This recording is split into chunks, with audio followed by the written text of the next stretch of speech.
Mandate لے کر آئے دوبارہ. یہ طریقہ صحیح ہے. سپریم کورٹ کی تشریح اس کے برعکس تھی. لیکن اشتیاق خان صاحب یہ بتائیے کہ آج بڑا اہم سوال چیف جسٹس نے اور جسٹس جمال خان مندوخیل نے بھی اٹھایا.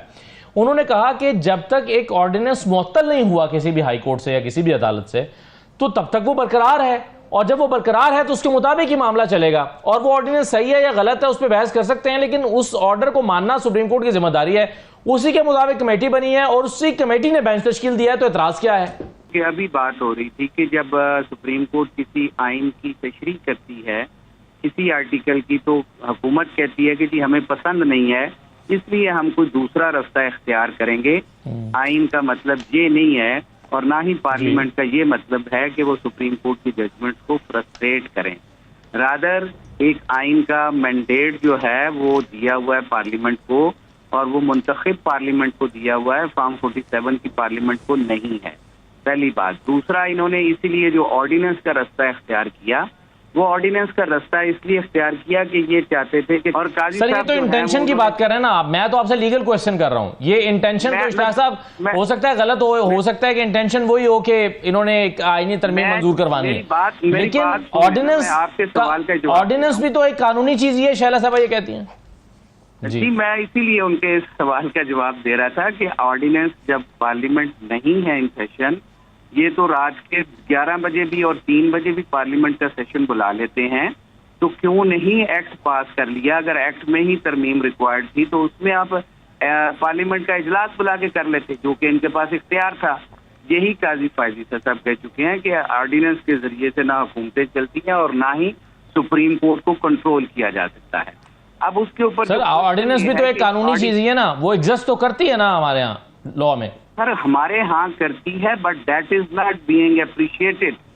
قانون کی زبان میں, آئین کی زبان میں, پارلیمنٹ اگر ایگزسٹ نہ کرتا ہو, اس کا سیشن بلایا نہ جا سکتا ہو, اس میں کوئی انیبلٹی ہو, تو پھر تو آپ آرڈیننس لے آئیں. آپ راتوں رات جس طرح سے آئینی ترامیم کرنا چاہتے تھے, اسی طرح سے راتوں رات آپ نے آرڈیننس دیا, آرڈیننس پہ سائن ہوئے, آرڈیننس پہ سائن کروا کے منصور اپنا منیب اختر صاحب کو اس میں سے نکال کے اگلی کمیٹی کانسٹیٹیوٹ کر دی. اس کے اوپر فل کوٹ ہونا ہے. فل کوٹ ہو کے اس آرڈیننس کے مطابق جو آرڈیننس کی شک بھی ہے اس کے اندر بھی انہوں نے کہا ہے کہ جی سینئر سر یہ جو آپ بات کر رہے ہیں نا, یہ آج علی ظفر صاحب نے بھی کی کہ آپ فل کورٹ کی کمیٹی بنا کے وہ فیصلہ کریں کہ آرڈیننس کا کیا کرنا ہے, یا تو اس پر قاضی فائزہ صاحب نے پوچھا کہ قانون میں کہاں لکھا ہے کہ اس پر فل کورٹ بیٹھنا ہے؟ کوئی نظیر نہیں ہے, کوئی اس کی نظیر بھی نہیں ہے. دیکھیں سپریم آپ تو 3 بٹھاتے تھے, 3 ججز بٹھاتے تھے. کورٹ کا پروسیجر جو ہے, سپریم کورٹ کی پاورز کو کرٹیل کرنے کا اختیار آئینی طور پہ آپ دیکھیں گے تو اس پہ اختیار نہیں ہے. پارلیمنٹ کسی ایکٹ کے تحت کر سکتی, لیکن پروسیجر ایکٹ لیجیٹیمائز ہو گیا by virtue of the judgement pass by Supreme Court. جب اس کے ذریعے سے وہ لیجیٹیمیٹ ہو گیا تو پھر اس کو آپ نے سپریم کورٹ کی اس ججمنٹ کی نیگیشن کی جب آپ نے آرڈیننس دیا. یہ اس ججمنٹ کے تحت یہ لیجیٹیمائز ہوا ہے یہ ایکٹ, اور اس کے لیے آپ میں نے جو کیا ہے کہ وہ ایک پروسیجر ہے, اس پروسیجر کو سبوتاج کر کے اس طرح سے چلیے شہلا سے اختیار ہے وہ اس کو ریٹروسپیکٹیولی بھی کر سکتے ہیں, اور پلس یہ کہ اب آپ آگے بڑھتے ہوئے اشتیاق خان صاحب کیسے دیکھتے ہیں؟ میری تو رائے یہ ہے کہ یہ جو امینڈمنٹ کے لیے آرڈیننس آیا یہ پیٹنٹلی انلیگل آرڈیننس ہے, کانسٹیٹیوشنلی یہ سسٹینیبل نہیں ہے.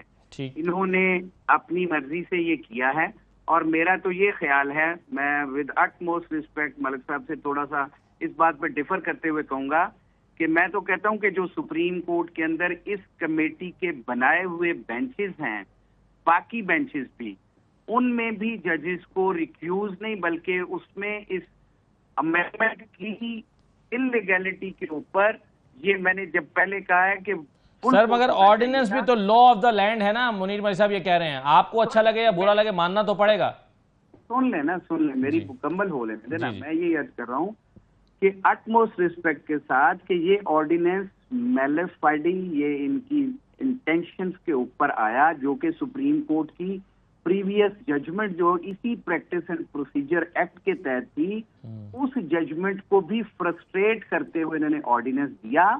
میں تو یہ کہتا ہوں کہ جتنی بھی اس کمیٹی کے بنائے ہوئے بینچز ہیں ان میں بھی ججز کو نہیں بیٹھنا چاہیے، کیونکہ اس سے سپریم کورٹ کی پاورز کو کرٹیل کیا گیا ہے، اور جو پریکٹس اینڈ پروسیجر ایکٹ کے اندر انہوں نے لا خود بنایا تھا اس کے مطابق بھی یہ کمیٹی کانسٹیٹیوٹڈ نہیں ہے، کیونکہ منصور علی شاہ صاحب نے آن دا ویری فرسٹ ڈے اس میں بیٹھنے سے انکار کیا تھا، اور جو خطوں کی بات ہے تو وہ خط تو قاضی صاحب نے شروع کیے تھے، اور انہوں نے بینچ میں بیٹھنے سے بلکہ وہ ایک بینچ سے وہ عمر طاہر صاحب کی موجودگی میں اٹھ کر چلے گئے تھے، بینچ کے دوران اٹھ کر چلے گئے تھے۔ جی میں وہی عرض کر رہا ہوں کہ وہ بینچوں سے اٹھتے بھی رہے ہیں اور یہ خط بھی لکھتے رہے اس وقت۔